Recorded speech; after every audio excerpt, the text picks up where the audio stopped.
L'Ukraine pourrait-elle se préparer à lancer une bombe nucléaire sur la Russie?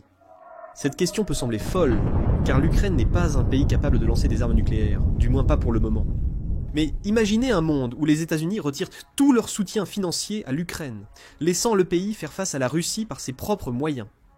Pas de nouvelles armes à venir, son arsenal est détruit par les missiles et drones russes. Quelle autre option l'Ukraine aurait-elle? La nouvelle folle est que l'Ukraine pourrait bien être capable de construire ses propres armes nucléaires selon des rapports récents. Et si c'est le cas, l'Ukraine pourrait bien avoir son dernier recours à lancer contre la Russie en attente si les États-Unis retirent leur soutien, ou si tout le reste qu'elle essaie pour vaincre la Russie échoue. Cela nous amène à cette vidéo, où nous répondons à une question clé. L'Ukraine pourrait-elle construire une bombe nucléaire si les États-Unis décident de retirer leur soutien? Avant de répondre à cette question, nous devons nous demander: l'Ukraine utiliserait-elle une arme nucléaire si elle en possédait une? Selon l'Ukraine, la réponse simple est un non catégorique. Quand les premiers rapports ont suggéré que l'Ukraine pourrait construire sa propre arme nucléaire, le ministère des Affaires étrangères a rapidement réagi. Le Kyiv Independent a rapporté que le 13 novembre, le ministère a démenti avoir pour projet de construire une arme nucléaire. Le porte-parole du ministère, Georgi Tykhy, a posté sur X ce qui suit. L'Ukraine s'est engagée à respecter le traité sur la non-prolifération des armes nucléaires. Nous ne possédons pas, ne développons pas et n'envisageons pas d'acquérir l'arme nucléaire. Il a ajouté que l'Ukraine travaille étroitement avec l'Agence internationale de l'énergie atomique, AIAEA, et est totalement transparente vis-à-vis de sa surveillance, ce qui exclut l'utilisation de matériaux nucléaires à des fins militaires. L'Ukraine refuse catégoriquement d'emblée. En vérité, ce déni n'est pas surprenant. La mention du traité de non-prolifération des armes nucléaires, TNP, est révélatrice à cet égard. Créé en 1968, le traité sur la non-prolifération des armes nucléaires a vu plusieurs nations nucléaires et non nucléaires promettre leur coopération pour empêcher la propagation de la technologie des armes nucléaires. L'Ukraine est signataire du traité sur la non-prolifération des armes nucléaires depuis 1994, en même temps que la Biélorussie et le Kazakhstan, anciennes nations soviétiques. Fait intéressant, le traité sur la non-prolifération des armes nucléaires n'impose aucune sanction à une nation qui souhaite s'en retirer. Selon le département d'État américain, chaque signataire peut se retirer dans l'exercice de sa souveraineté nationale. Cependant, le retrait n'est pas seulement une question de dire qu'on ne veut plus faire partie du traité sur la non-prolifération des armes nucléaires. Il y a une clause dans le traité qui stipule que toute nation qui souhaite se retirer est toujours tenue de responsable de toute violation du traité sur la non-prolifération des armes nucléaires qu'elle a commise alors qu'elle était encore signataire. La construction d'une arme nucléaire par l'Ukraine, alors qu'elle est toujours partie au traité sur la non-prolifération des armes nucléaires, serait une violation flagrante. Son retrait du traité, même sans avoir commencé la fabrication d'une bombe, signalerait clairement ses intentions à ses partenaires. L'Ukraine dirait aux États-Unis, et à toutes les autres nations occidentales, qui ont donné des milliards de dollars d'armes à sa cause, qu'elle a l'intention de plonger le monde dans une guerre nucléaire. Cela ne ferait que pousser ces pays à retirer leur soutien et à voir l'Ukraine comme une menace potentielle. Il est donc très improbable que l'Ukraine enfreigne le traité sur la non-prolifération des armes nucléaires et développe sa propre arme nucléaire. Elle a trop à perdre. Cependant, il y a un potentiel addendum à introduire. Lorsque le président ukrainien Volodymyr Zelensky a rencontré le président élu américain Donald Trump en septembre 2024, il aurait dit à Trump qu'il croyait que l'Ukraine devrait avoir accès aux armes nucléaires. Ces armes garantiraient la sécurité de l'Ukraine, aurait prétendu Zelensky. Peut-être en lui permettant d'utiliser la perspective d'une destruction mutuelle assurée pour arrêter Poutine dans son élan. Ces commentaires seuls nous disent que les armes nucléaires sont au moins dans l'esprit du président ukrainien.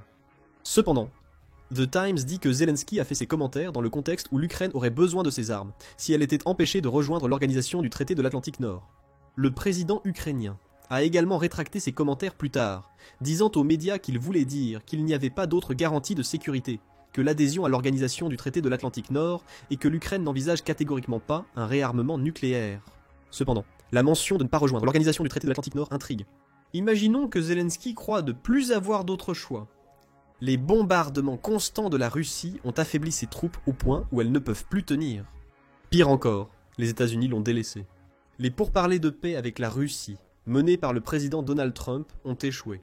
Les États-Unis ont décrété avoir fait le maximum pour soutenir l'Ukraine contre la Russie.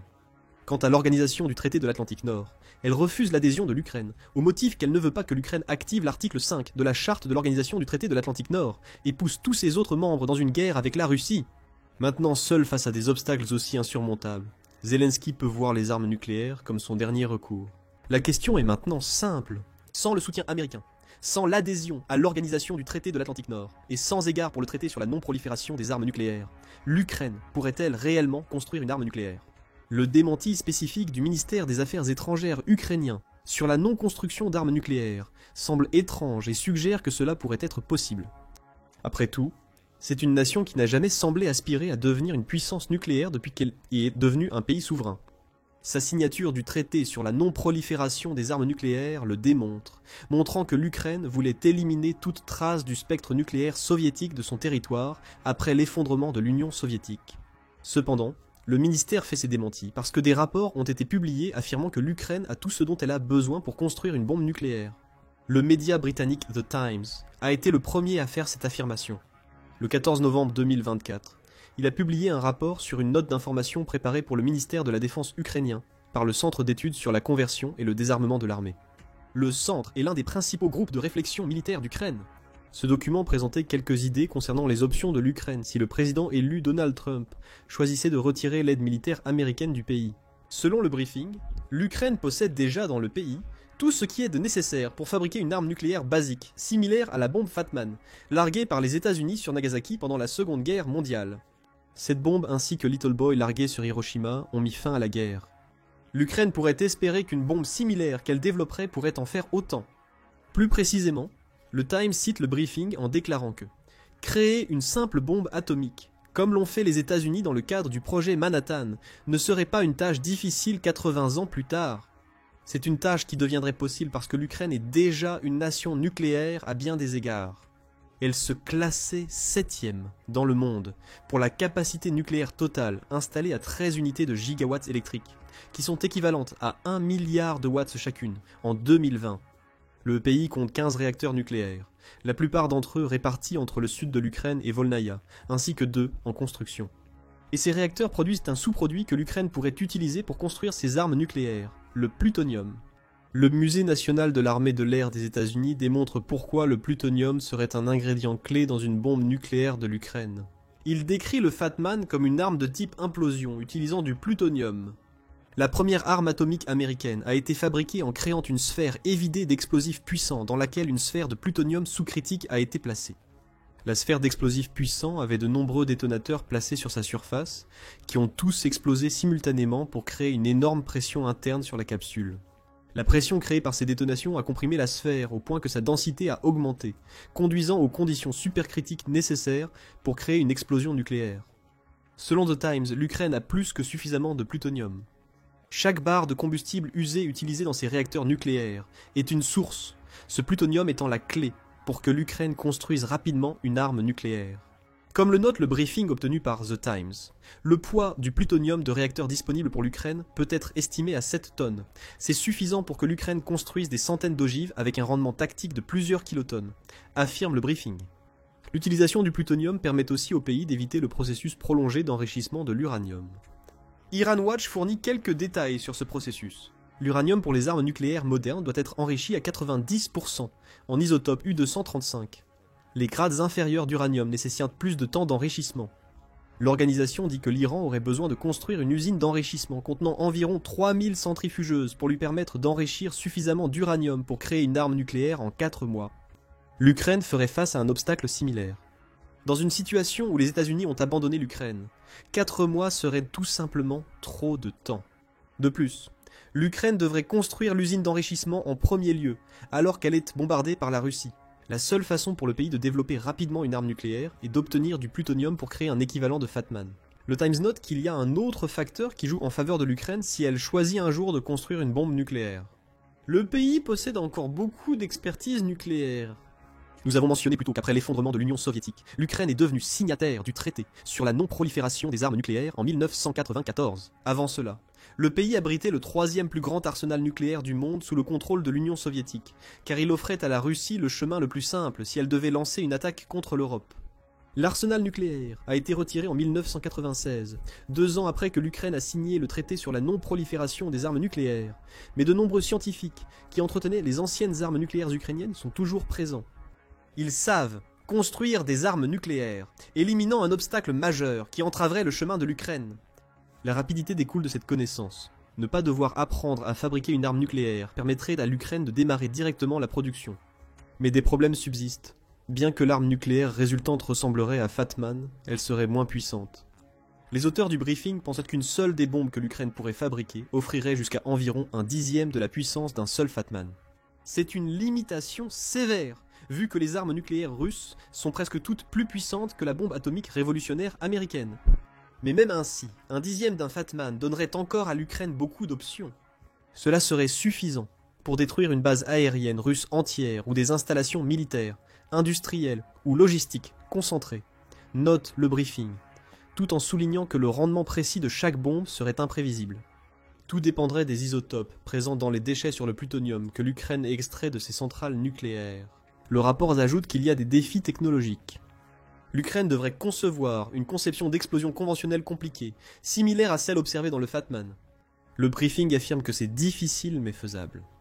Bien sûr, être capable de construire une arme nucléaire rudimentaire et avoir la capacité de le faire légalement sont deux choses très différentes. Même si les États-Unis abandonnent l'Ukraine et qu'elle est forcée de combattre la Russie seule, l'Ukraine devrait toujours trouver une forme de justification pour son utilisation d'armes nucléaires. Cela commencerait par fournir une bonne raison pour expliquer son retrait du traité sur la non-prolifération des armes nucléaires pour que les États-Unis et les autres puissances nucléaires ne commencent pas à considérer l'Ukraine comme un ennemi. Le briefing du Centre d'études pour la conversion et le désarmement de l'armée aborde aussi cet aspect. Selon le conservateur européen, une partie du briefing affirme que l'Ukraine aurait la justification légale pour construire des armes nucléaires en raison de la violation par la Russie du mémorandum de Budapest de 1994. Le mémorandum était un engagement conjoint entre les États-Unis, le Royaume-Uni et la Russie pour offrir des assurances de sécurité à l'Ukraine lors de son accession au traité sur la non-prolifération des armes nucléaires. Chaque signataire du mémorandum de Budapest s'est engagé à respecter l'intégrité territoriale de l'Ukraine et l'inviolabilité de ses frontières et à s'abstenir de l'usage ou de la menace de la force militaire, selon la Harvard Kennedy School. La description laisse déjà deviner la justification juridique du briefing. L'annexion de la Crimée par la Russie en 2014 fut la première violation du mémorandum de Budapest de 1994 par la Russie. Le lancement de son opération militaire spéciale par Poutine l'a été la deuxième violation, celle-ci étant toujours en cours. Les auteurs du briefing soutiennent que la violation du mémorandum par la Fédération russe armée nucléaire fournit des motifs formels pour le retrait du traité sur la non-prolifération des armes nucléaires et des raisons morales pour reconsidérer le choix non nucléaire fait au début de 1994. En somme, l'Ukraine a fait le choix du non-nucléaire en 1994, convaincue que 3 grandes puissances nucléaires de l'époque respecteraient son intégrité territoriale. La Russie a renvoyé cette assurance à la figure de l'Ukraine. Elle tente d'anéantir la notion même de l'Ukraine comme État souverain. Étant donné cette situation, le briefing soutient que l'Ukraine a toute justification légale pour quitter le traité sur la non-prolifération des armes nucléaires en raison des promesses faites par la Russie qui ont été rompues. L'Ukraine avancerait cet argument aux États-Unis et au Royaume-Uni. Elle espérerait qu'ils comprendraient son raisonnement et ne s'opposeraient pas à son utilisation d'armes nucléaires sur la Russie. Le désespoir pourrait pousser l'Ukraine à emprunter la voie nucléaire, selon Valentin Badrak, qui dirige le groupe de réflexion qui a produit le briefing. Il dit que l'Ukraine fait face à un défi existentiel dans sa guerre contre la Russie. C'est à la fois une lutte pour le territoire souverain et l'existence du peuple ukrainien, affirme Badrak, car il croit que des millions d'Ukrainiens seraient tués sous l'occupation. Badrak lui-même en a fait l'expérience. Originaire de la région d'Irpin, il a été témoin des tortures et des meurtres de civils ukrainiens par les Russes, occupant lors des premiers mois de l'opération militaire spéciale de Poutine. Des millions d'Ukrainiens préféreraient mourir que de laisser la Russie contrôler leur pays, dit-il, raison pour laquelle son groupe a publié ce rapport. À ce stade, l'Ukraine semble capable de produire une arme nucléaire primitive, si les États-Unis la laissent seule face à la Russie. Cependant, il y a quelques réserves à prendre en compte. Selon le Times, suite au briefing du Centre d'études sur la conversion et le désarmement de l'armée, de nombreux experts occidentaux estiment que l'Ukraine est loin de pouvoir fabriquer une bombe nucléaire. Selon le Times, cela prendrait au moins 5 ans, et l'Ukraine devrait construire à la fois une arme nucléaire et un vecteur approprié pour l'ogive.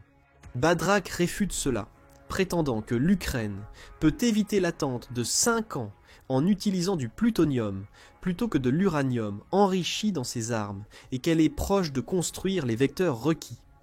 Dans 6 mois, l'Ukraine pourra prouver sa capacité en matière de missiles balistiques à longue portée.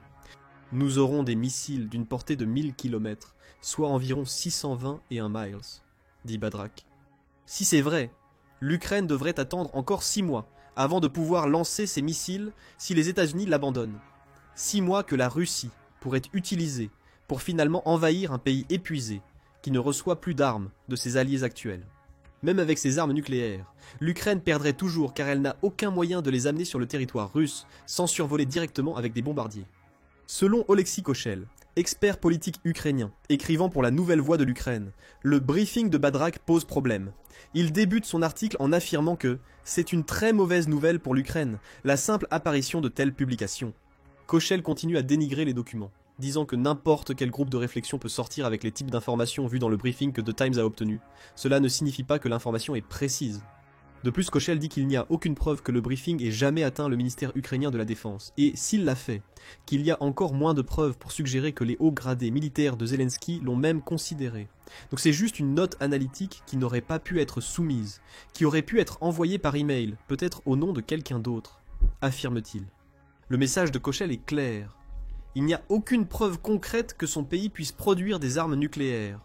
Il remet en question la légitimité du briefing, affirmant qu'il semble artificiel et conçu uniquement pour faire sensation.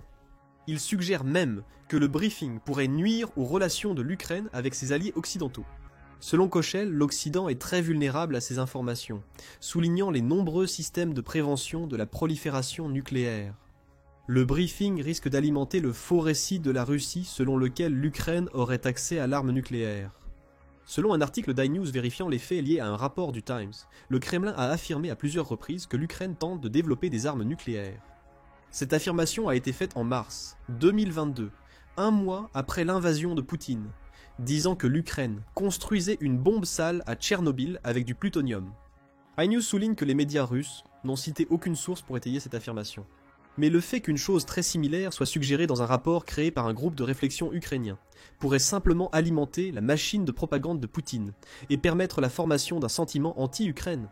Il y a donc des doutes clairs sur la légitimité des affirmations du centre d'études sur la conversion et le désarmement de l'armée. Bien que les arguments sur le plutonium et l'expertise nucléaire de l'Ukraine semblent solides, le rapport pourrait omettre certains défis supplémentaires liés au lancement d'une arme nucléaire. L'Ukraine nécessite un vecteur pour toute ogive produite. Elle n'a toujours pas de système lui permettant de lancer à distance une arme nucléaire sur une cible russe. Mais ce qui est peut-être plus inquiétant, c'est que le rapport ne prend pas en compte ce qui pourrait être l'aspect le plus important d'une décision ukrainienne d'utiliser des armes nucléaires, les conséquences. Zelensky est déjà bien conscient de la conséquence immédiate d'une décision nucléaire. En octobre 2024, le président de l'Ukraine s'est tenu devant les participants d'un sommet du Conseil européen à Bruxelles et leur a dit en termes simples: c'est le nucléaire ou l'organisation du traité de l'Atlantique Nord. Zelensky a déclaré que l'Ukraine devrait soit posséder des armes nucléaires pour sa protection, soit faire partie d'une alliance. En dehors de l'organisation du traité de l'Atlantique Nord, aujourd'hui, nous n'avons pas d'alliance efficace. Des commentaires de toute évidence incendiaires.